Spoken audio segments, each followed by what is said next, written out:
Welcome back, everyone.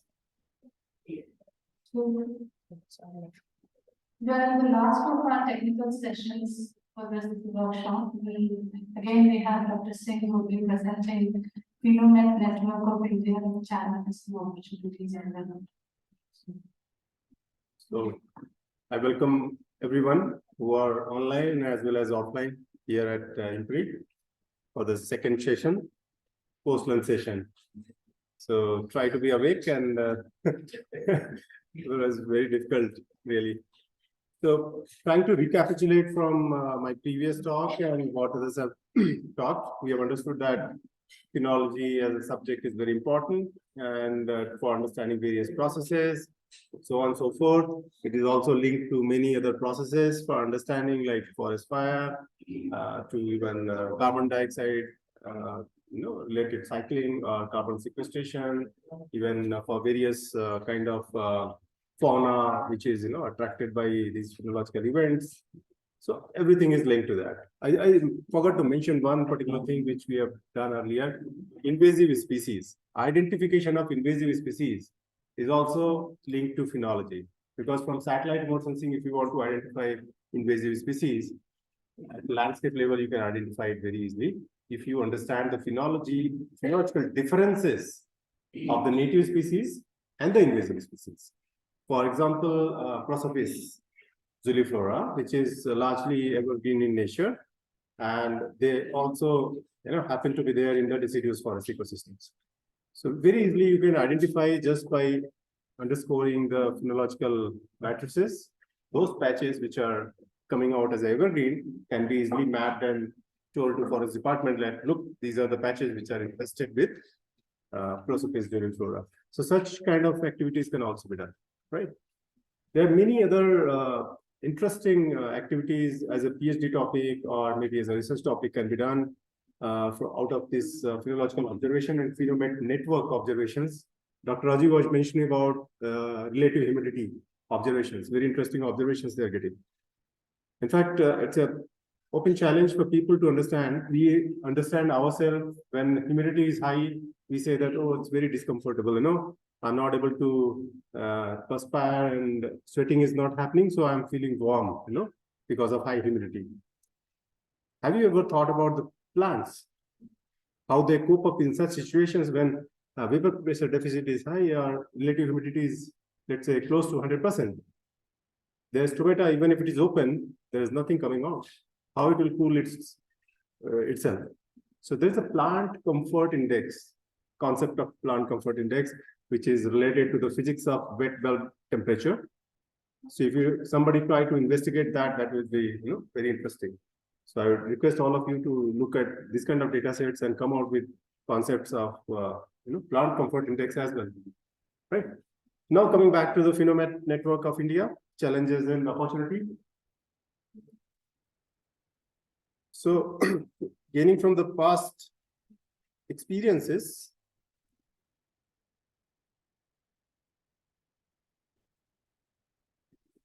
the kind of work we were doing, I showed you in my first presentation.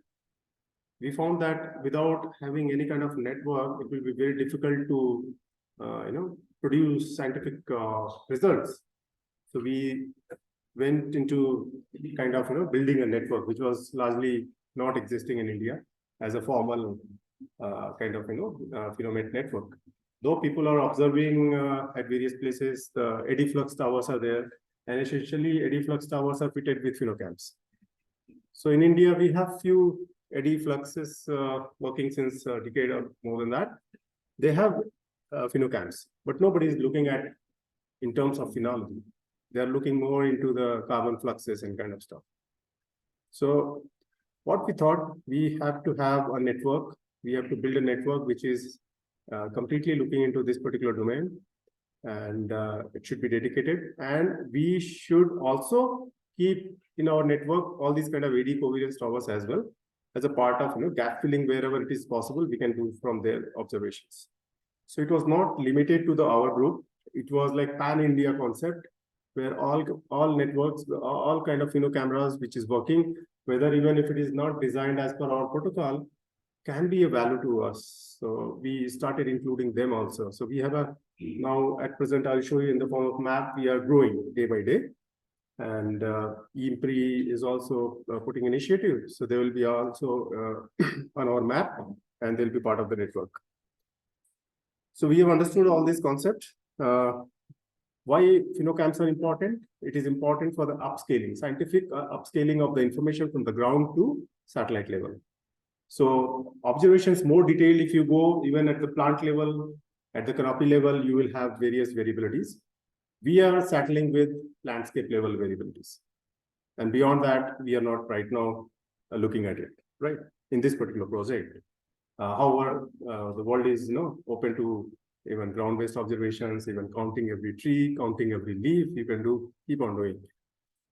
So our objective for this particular program in ISRO's Geosphere Biosphere program is to study seasonal changes in phenological variables over the last couple of decades for Indian forests, preparation of spatial phenological calendar maps. And if you're trying for the last couple of decades, that means you need to have calibration sites, which is our phenomet networks in Indian forest. And then development of phenomet models to gain predictability, which I'm repeating since morning, that we have to gain the predictability, then only we'll be called successful in this endeavor, right? So what is happening is currently we are having the phenological pattern estimation from satellites. We are able to do it very precisely using various modeling techniques. But only thing we are lacking is the kind of calibration which is required, the kind of validation which is required, and the predictability that we can have. So this is the kind of scheme that we have developed for our project, where we are having various level of observations. The first one is from remote sensing, where suites of satellites are there. If somebody can combine them, normalize them, you will be almost having daily or daily kind of data at various resolutions. So where you have those satellites are now having capability of observing at sub-meter level pixel resolution and every day. So any part of the globe, you are being monitored using hundreds of fleets of Dove satellites, which private companies are now flying, but they're charging for these services. So if you can identify an area of your Phenocam site or any other site, you can really get the data at daily level in multispectral, at least 10 to 12 bands. So a lot of information can be generated using that. So Dove satellites, though it may be costly for some people, it can be utilized. Remote sense or resource satellites 1 and 2 AWIPS data, which is at 56 meter resolution, every 5 days can be utilized. We are planning to launch a satellite very soon, known as GISat, which will be stationed. Which is a very unique satellite. Nobody in the world is having that kind of satellite. We have geostationary satellite which always look at one part of the Earth 24 hours. That is called, that particular orbit is known as geostationary orbit. So if you put any satellite in that orbit, it will be looking at that part of the globe every time. So that's how our meteorological satellites are geostationary satellites. But nobody has put a geostationary satellite which is having such a large telescope which can look at the spatial resolution which generally polar orbit satellites are designed for. So we are planning to build a satellite which will be looking at India at a particular portion where resolution is so high that it can match to the polar orbiting satellite. So now it's like a CCTV or it's like a Phenocam sitting in space 36,000 kilometers and watching at a very good resolution. So that's the concept that we have put. So the GISat soon it will be made and it will be flown. So once that is up, we'll be having very good data. Then OceanSat 3 and 2, they are having 365 meter kind of data. That is also good enough for doing landscape level modeling, because every day you are getting the data. Spot VGT, Proba, there you can want to go back in time like 98, 2000. You can go with the good kind of good spatial resolution. Sentinel is a workhorse nowadays. If you want to use every 30 meter or even 10 meter, there are certain bands which are at 10 meter. So you can utilize the potential of it. And Sentinel-2 A and B, those two satellites, every 5 days you can get the data. MODIS, NSAT 3D, PDA, NOVA, etc. Depending on how back you want to go in time, you can choose your satellite and you have time series available. Then we have Phenocam. for the obvious purpose. Then AWS metadata, which is apart from what metadata that we are getting from the Phenomet tower itself, which is more customized for the forest meteorology. Okay, so we have chosen the sensors very wisely, depending on the kind of sensitivity indicators in weather is there, where at what depth, soil depth we should have soil temperature, at what scale we should have air temperature, whether we should have power sensor or not. All these discussion debates we have already done, and we have chosen to the parameters which are going to be sensitive, and accordingly we have designed it. But AWS towers, which are made for meteorological observations for the country, they are using in WRF model as an input for modeling predictions. Those data sets can also be included in your analysis, and you can utilize and use that. Gridded metadata products from IMD is also available these days, though at a coarse resolution, but still useful for observation, because meteorology generally is a large scale phenomenon. If you go outside in any location, for kilometers, the meteorology is not going to change until unless you have completely different kind of scenarios in terms of vegetation cover. So vegetation do change a lot of temperature regimes. So if vegetation is not there, largely that area will be having similar kind of, even for 50 kilometers if you go, it won't change much. Micrometeorology won't be playing great role for that matter. So we have to use these data sets very judiciously for the objectives that we set. And then ultimately we have to derive phenological indices like start of the season, end of the season, length of the season, and so on and so forth, calibrate, validate using Phenocam data so that you can get phenological indices products which are well calibrated. Using the AWS and related data, Phenomet model can be developed, and using the IPCC climate scenario, future predictions of phenological events can be done. So this is the whole scheme that we have. And then for the data processing, once you have the data, time series data available, you need to learn the tricks of the trade in terms of modeling, fitting, filtering, because there are a lot of noises that has to be filtered, whether you have to use median filter or some other filter. You have to do a lot of, you can say, trial and error for your data. And then you can have a consensus, and after that, you will be knowing that for my data, this is the best thing, because ultimately you have something to calibrate with, right? And then target parameters we have already discussed: start of the season, end of the season, length of the season, maximum rate of the senescence, maximum rate of the greening, to derivative analysis, to values, to whatnot. All that you can do and make sense out of it. Ultimately, this is the data which you will see from satellite. This is the kind of data you will see, and then you'll be surprised that what I was showing was a very beautiful bell-shaped curve, but here is the truth, right? Now from this, you have to deduce the bell-shaped curve so that it becomes more real, because there's a lot of noises here that you need to do using your, what is the kernel size that we have to do for the moving average, what median filter I have to take, and what kind of fitting I have to do. All that you have to learn. This is using the TimeSet software. Many of you in the domain must be knowing. TimeSet is a very popular software in this domain, which we have used. Now coming to this network. These are the sites which right now are functional.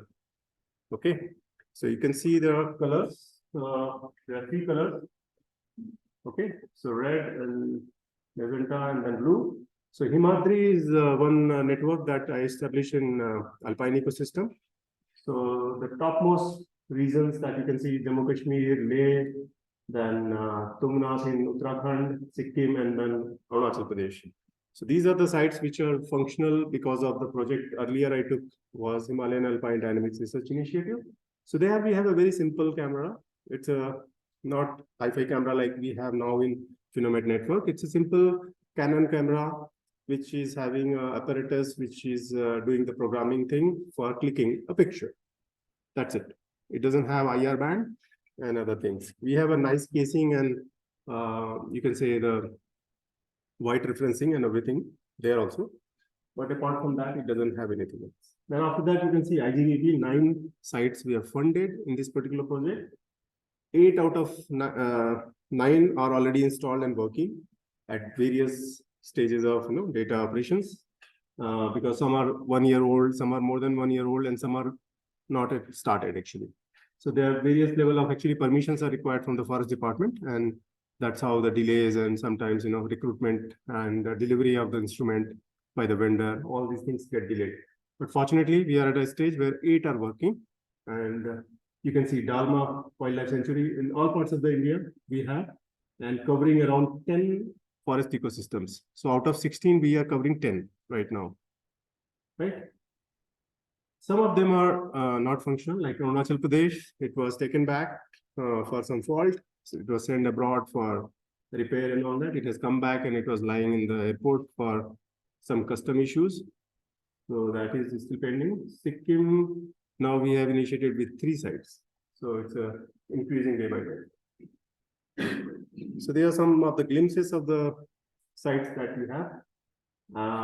Dalma is in Jharkhand, which is run by BIT Mesra, Ranchi, a very known ecologist and phenologist, you can say, so Professor C. Jagannathan, who is very doing good work on this. Then Kuno, MP Forest Department.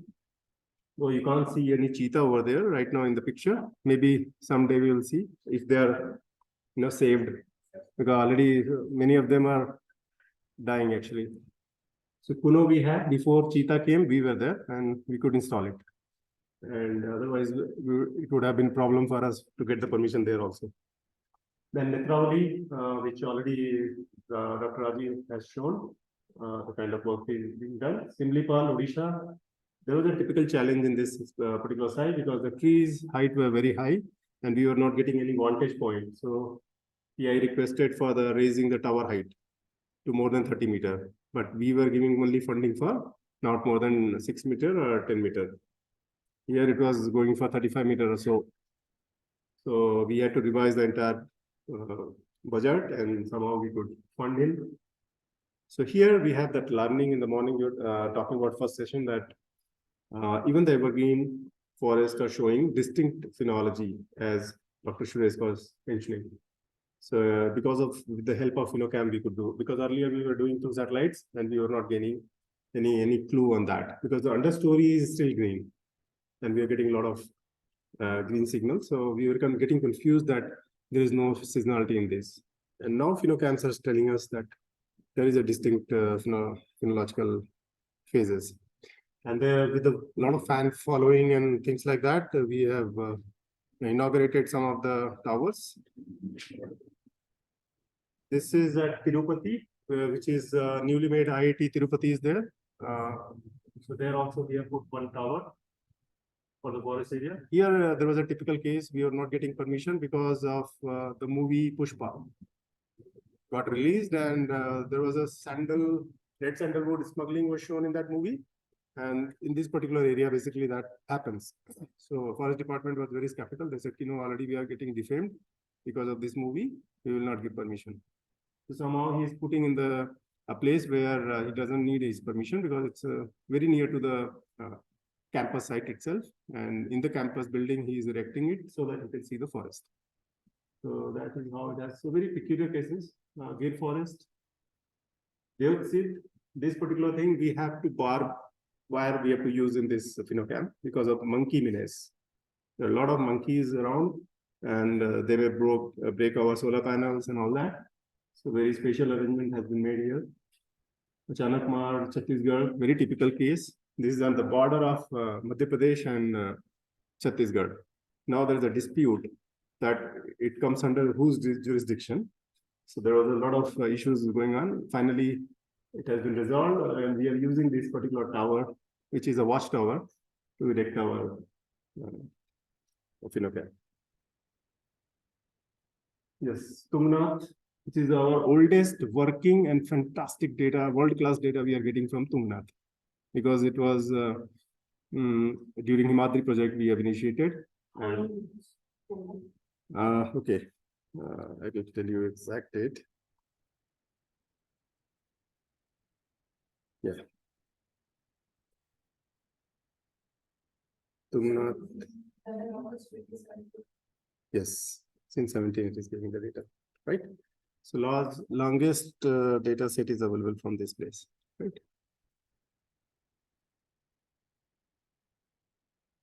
And we have some publication. I'll show you a case study for Tungnath.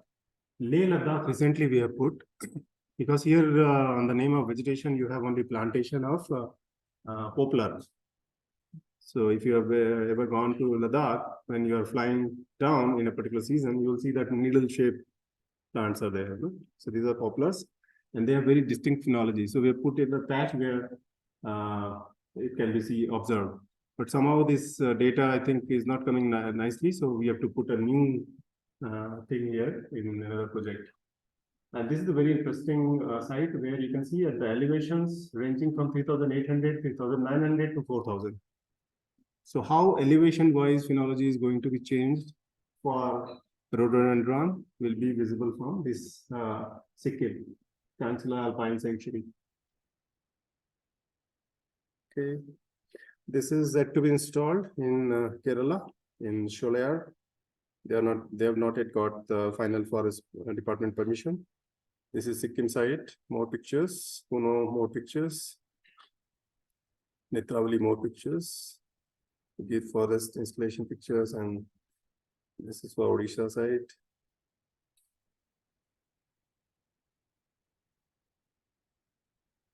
Now, coming to the nature of data, already I think discussed by, I think we got the same mail, both of us, so you're prepared accordingly, right? So nature of data is basically RGB JPEG, IR JPEG images, and we also have CSV file that is that can be opened directly in Excel, which is having all the met parameters. The size of each file is different depending on RGB image must be around 480, or you can say 0.5 MB kind of file. And similarly for IR also, 418 KB generally I see is there. And CSV files are also very small files. So put together what I have calculated is approximately 280 MB data per month from one Phenomet tower can be generated. So which is good enough. The space that has been put in Phenomet tower itself is in few tens of GB. So you can store for entire 5-6 years or more than that data. So coming to the data access, earlier we thought that we will have a central repository at Space Application Center because of protocol issues where we are supporting only secured file transfer protocol, SFTP, whereas this company which is giving the data logger can support only FTP. So we could not join hands of servers. So now Dr. Rajiv is hosting most of the data. Those who are not having servers at their centers, they are relying on his data, his server, and we are thankful to him for that help. So data normalization, coming to that, it's very important because what happens that due to solar cycle, every year the illumination angle will not be same, whereas your Phenocam is fixed at a particular direction. You're not going to change that. Whereas solar cycle will allow it to change its declination or zenith angle. So you will have a variable illumination at the scenery that you are capturing. Moreover, weather will play some kind of sport sometime, and it will haze it out and all those things. So how to quantify in terms of coordinates? We call it green chromatic coordinates, red chromatic coordinates. These are the kind of indices which we use in Phenocam data, right? So these coordinates will not be exactly matching with the previous day coordinates. So what you have to do, you have to do normalization. So what we do, a white panel is put in front of it. So the dimming of the light will happen for the white panel as well. So if you have to scale it up, or you can say stretching has to be done, it can be done using this data. So if you assume that complete white is 255 in a normal scenario, value 255 because it's 8-bit data. So 255 has to be stretched to the entire scene in the same way. So you can compensate for the light which was lost due to haze or other things, right? So that your GCC, RCC, all those BCC, all those values will be comparable to the previous month or dates. So this is the concept for normalization. But let me tell you, concept-wise, it looks very convincing, but sometimes you may get weird results. And since these are basically ratios, GCC, BCC, RCC. So even if you don't use, that is practical experience I'm telling. Even if you don't use normalization, the values will be within the range because ultimately it's a ratio. So your red band, green band, and blue band in your RGB picture are equally, harassed by these situations. So if you're taking the ratio, you are going to be in a similar line. But if you don't put these white panels, these your data will not be published, right?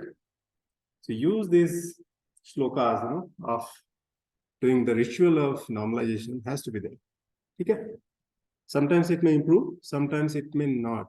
So be very, you can say observant about it. Don't do it just like that. It has to be done. Okay. Then you have to do processing, statistical model to input data of text file and blah, blah, model generation, then image generation. What we have done is we have made our own scheme, though time set is available. There are Phenopix software Dr. Raji was talking about.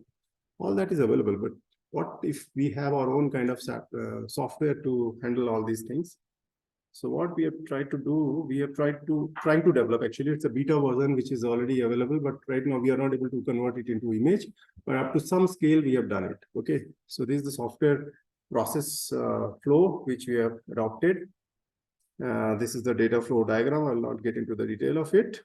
This is a use case sequence diagram. Now I'll come straight away to what exactly we do. So for data normalization, you can see there is a square.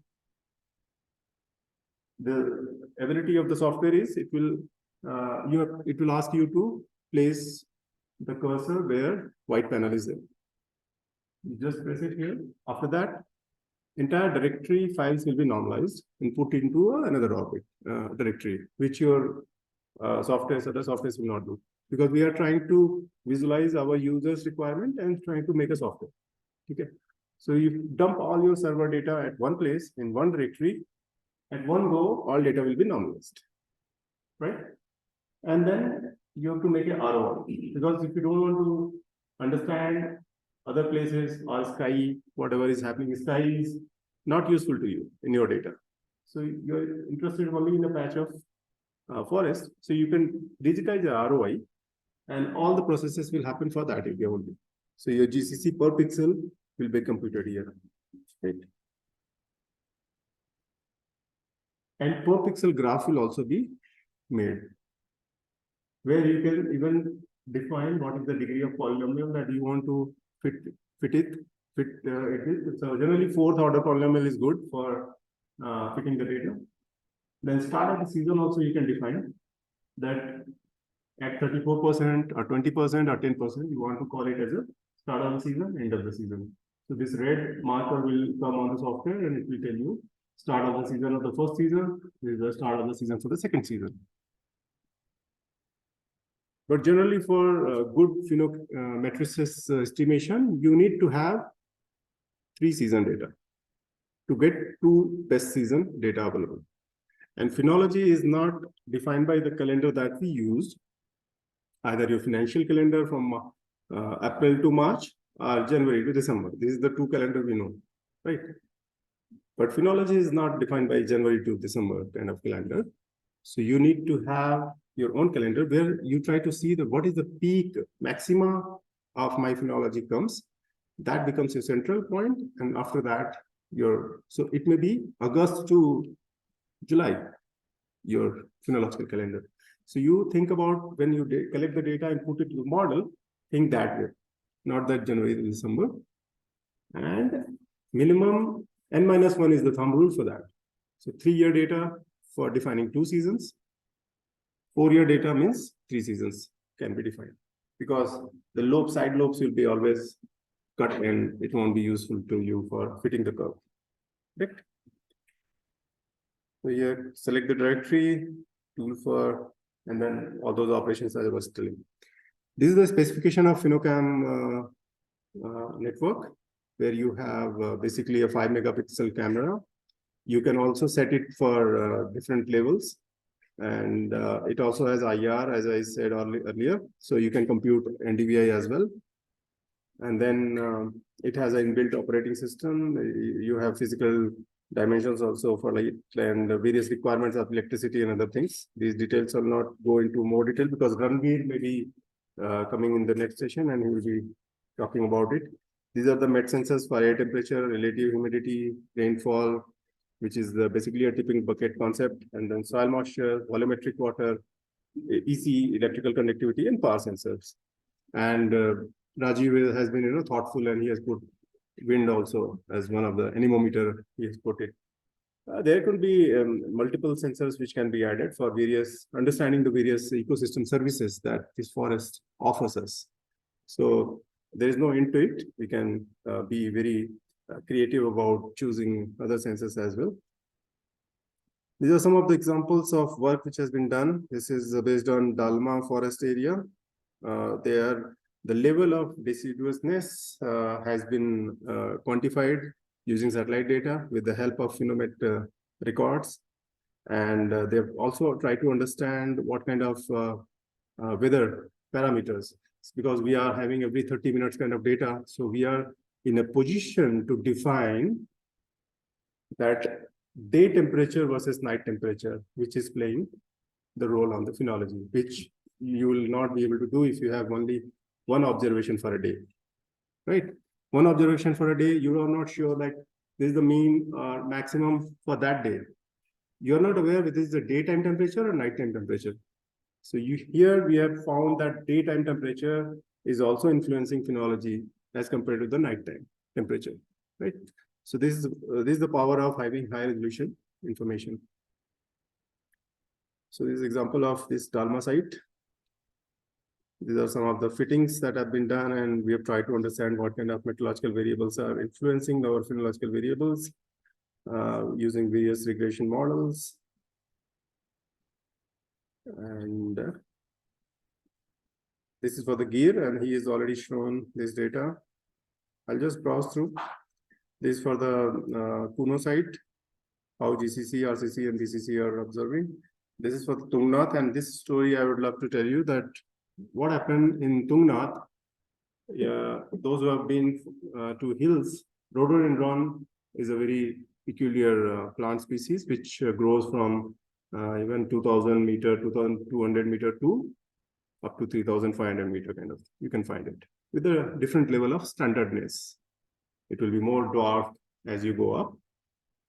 And their flowering is also dependent on where it is there situated, whether it is at the tree line or it is at the subalpine region, right? So there will be difference. At the subalpine region, it will be a little early in terms of flowering. At alpine region, little late.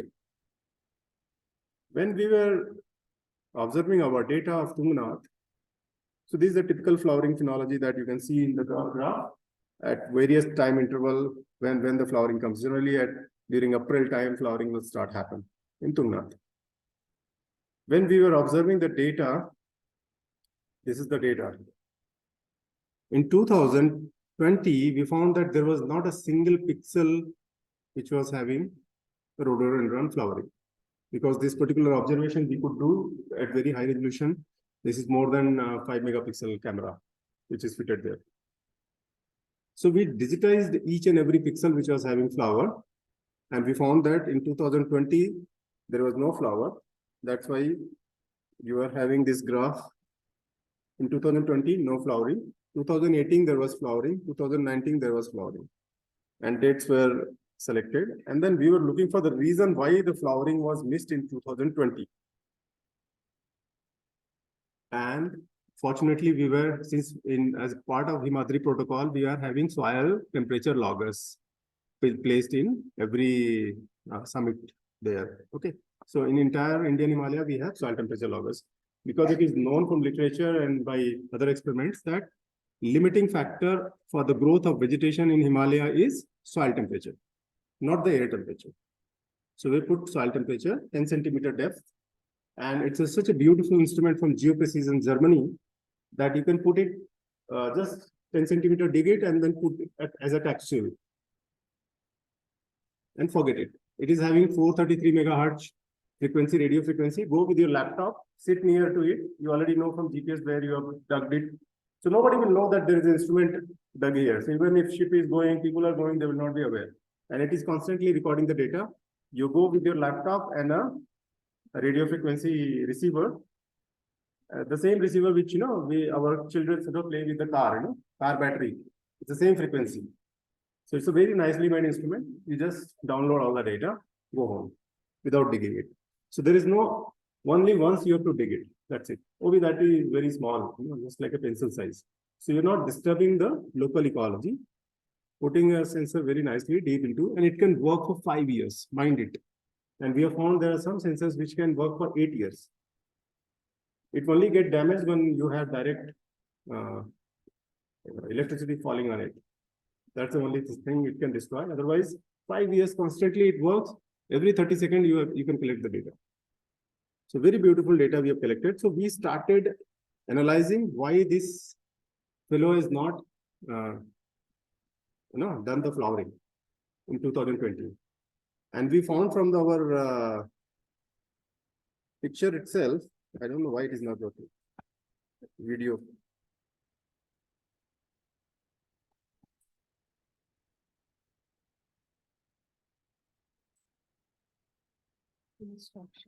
Some software issue? Yes.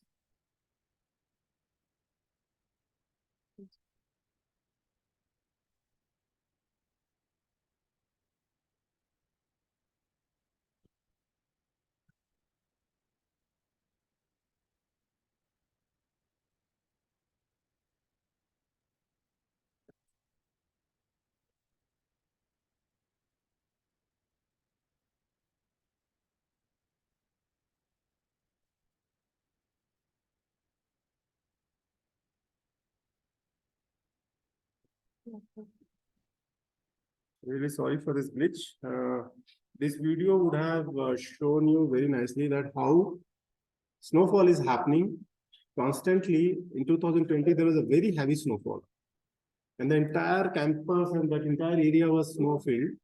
And because of that, flowering did not happen because it needs low temperature in the soil. And because of the snowfall, there was a blanketing effect. And the soil was warmer than the usual days. Generally, people think that more snowfall means low temperature in the soil, but it is not like that. Okay. Many times in Net Geo, you will see that, to save yourself in these kind of areas, you have to basically dig and make a igloo and yourself, and you can save it in these kind of environments. So same thing happened here. There is complete cutoff from the soil. Air and you can say the soil circulation is not happening. So it is completely, microbes are constantly working in the soil. They are generating a lot of heat.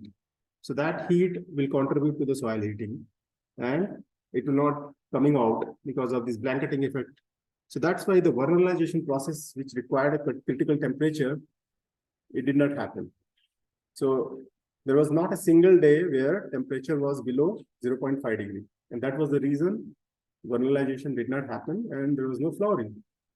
And this is the case which we put forward to people and say that this is the climate change impact coming for the socio-economic areas. Because rhododendron flowering is used by the local people for the local economy. They are completely, they make splash out of it, they give it to the tourists. So they lost that year the good business because of this. Apart from what we know is the pollinators will be missing this and all that. The ecological effects are well known, but socioeconomic issues are also there. So what exactly we are trying to understand is we are also trying to understand how phenology is going to contribute in dynamic global vegetation modeling efforts. So that's why Dr. Rajiv is trying to build through his international collaborations, India-specific DGVM model, where there are a lot of input from the ground will go, from phenology will go, from meteorology will go, and ultimately we will have a better handle in terms of biochemical cycling of the forest. These are some of the recent publications out of this particular program that we could do, and there are more in pipeline already communicated and various stages of publications. So these are the challenges I have already spoken about. The permissions for establishing permanent phenomet towers are taking a lot of time. Existing towers and vantage points are used as a cost-saving devices. However, getting proper angle, directions, illumination, and terrain aspects become problem because it's already built for some other purpose. Indian satellite data products need processing efforts because they are not available on platforms like Google Earth Engine. So you need to download, purchase, and then do a lot of processing, and then only you can use it in some softwares. Loss of data after few attempts necessitate visit to the site, which Dr. Raju was also mentioning that because of various problems, whether ant is cutting or some monkey is creating problem, sometimes there will be loss of data. Maybe sometimes the GSM network itself is not working because of various other issues, because generally forest areas are inhabited areas. So even if you weaker signals that you are getting by virtue of some villages are having towers, you may get a very faint signal, and those are not enough for transferring the images like JPEG kind of images 400 KB.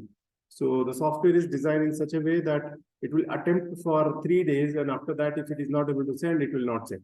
It will send already the fresh data. Something like that design has been done. I think, and then because of that, we lose the data at server. So we have to manually go and collect. So that's the thing. Battery charging issues are happening because of cloud areas, colder regions, and malfunctioning of the sensors sometimes create gaps. So these are the issues we have to live with. And that's why network will help us in at least compensating for the loss of data in some site to the nearby site, and we can do some science out of it. So these are some of the future work that we have envisaged, where plant fate model, DGVM, phenomet modeling we have to do, strengthening the pan-India phenomet network, and a software development which can analyze data for everybody. So once we are through with this software development, we will give it to all the stakeholders for processing of the data. And then solving a lot of satellite remote sensing geometry issues with these kind of observations that we are making. So these are some of the milestones that we have. And this particular program will be officially ending in August 2024. After that, we are trying to programmatic next kind of umbrella project that we will be generating, so where we will be able to sustain this network. Otherwise, this will be a futile exercise again. After 4 or 5 years, there is no data. So we would like to projectize it, and already we are in the process of doing it. And we'll strengthen this activity in coming years as well. Thank you very much.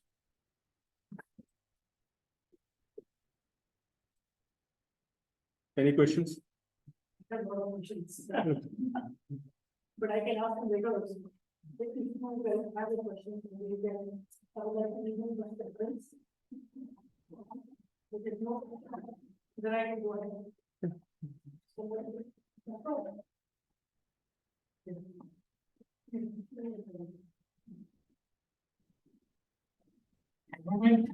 Basically Python based or food software?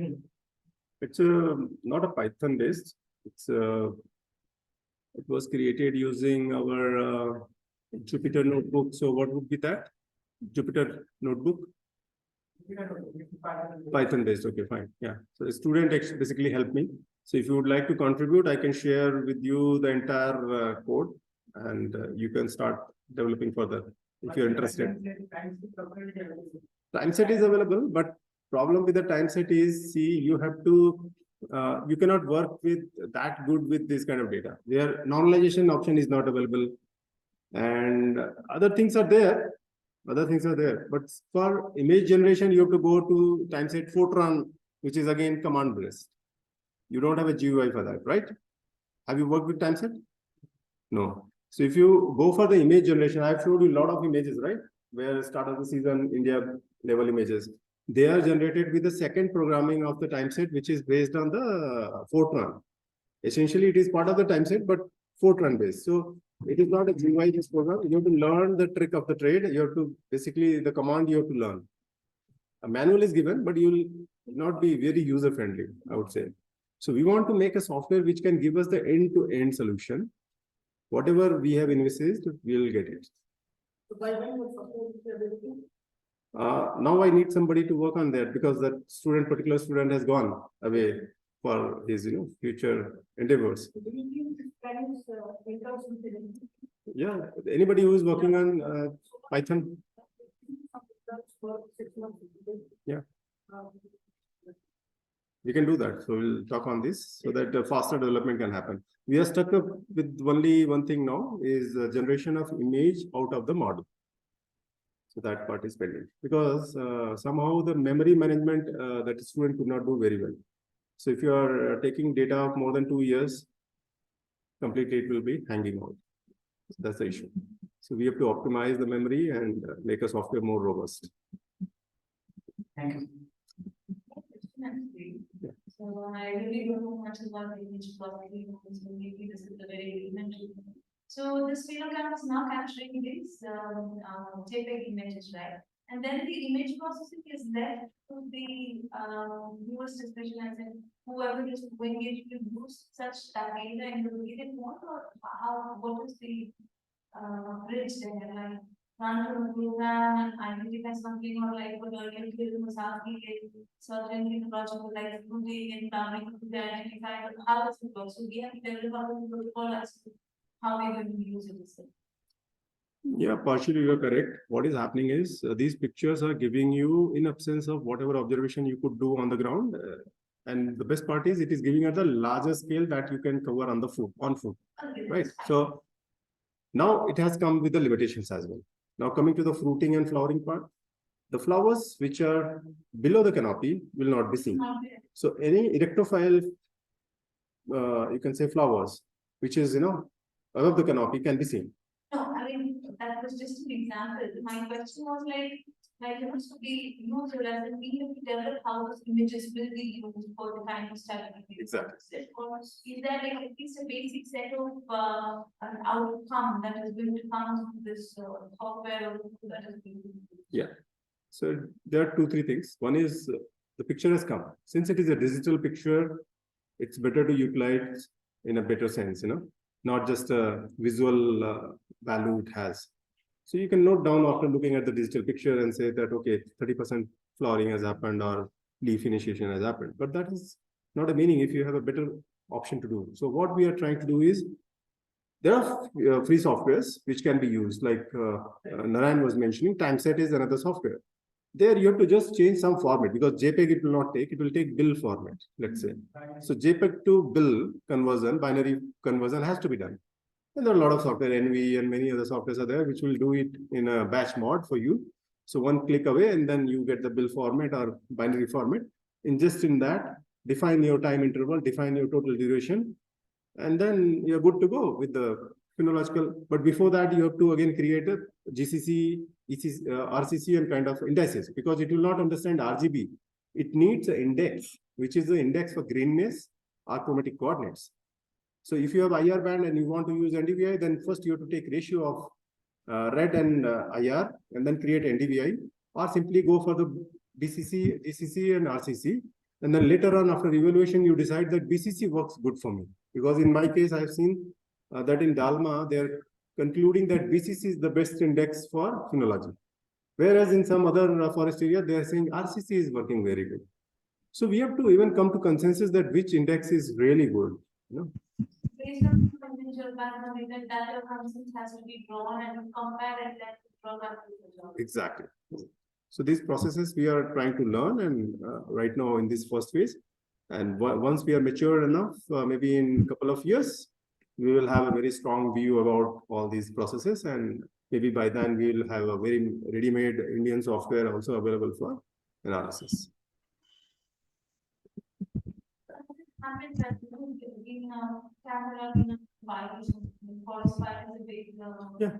It can get damaged, but so far we are fortunate, nothing has happened for our areas. But forest fire definitely can damage, because one of the sensor and wire was melted because of the nearby forest fire. For the ground. It was a ground fire. So that is still. That has to be there. We have to live with that.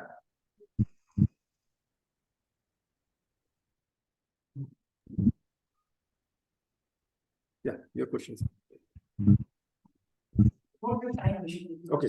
At 5 minutes, so I can ask any questions later on in the text. So I'm not asking. I would. If it is in the benefit of the larger audience, you can ask. Otherwise, we Okay, can discuss. one question that I had was, in this tower, how important is to integrate the editing data? But for this different value they probably have to install another tower. You have to install another tower because the eddy covariance required a fetch area. It's called bound ratio. To satisfy the bound ratio, which will collect the fluxes from the forest, this height is not enough. So there is a ratio, I think 1.5 or so from the forest. It has to be above the forest 1.5 time or something like that. There is some. You have to install the eddy covariance on top of the forest so that the cumulative fluxes are accumulated by the eddy covariance. So this tower will not work for certain. What if I go out in that direction? You have to have a separate flux tower for that, and definitely it's a ecological science in itself, like how fluxes, CO2 fluxes and energy fluxes, water fluxes are working in the forest ecosystem. There are a lot of people who are doing in the world, and it's a quite mature science now. And as far as phenology is concerned, it's not having direct variable, but yes, it is having importance in its own sense. One last question. You mentioned that. Is here also like I think a lot of disturbance happening in sometimes. So is there anything that you capture in your We'll have to look at the images. Thank you. So in one presentation, you have said that there is some correlation between the climate and the microbial activity and the plants. Yes, no. So is there any sensor that shows the microbial activity? Very nice question, but I have not come across any sensor which can tell us the microbial activity or microbial biomass per se suddenly, increasing in terms of population. But what we are doing is we are in alpines at least. We have taken a transit from lower altitude to higher altitude, and we have taken samples in different seasons. In Tungnath itself, we are doing that experiment and trying to understand how temperature and rainfall and moisture availability, all these are playing role in terms of the microbial population itself, and then release of the nutrients. So we are doing nutrient observations in the soil at various depth and microbial population culturing and everything. We are trying to do that science. So very soon we will hear something on that also. We'll do a very nice publication on that. So right now we are not in the position to disclose all the results. Anybody online wants to say something?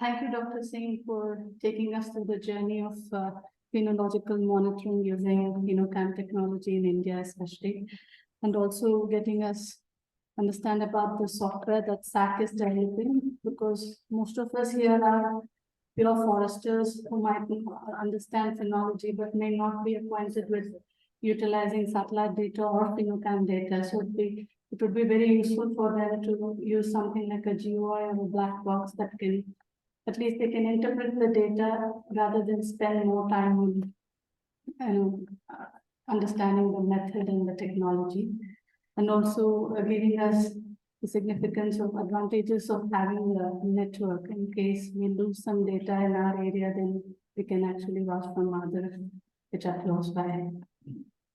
So the last session of the workshop is by Mr. Ranveer Swami,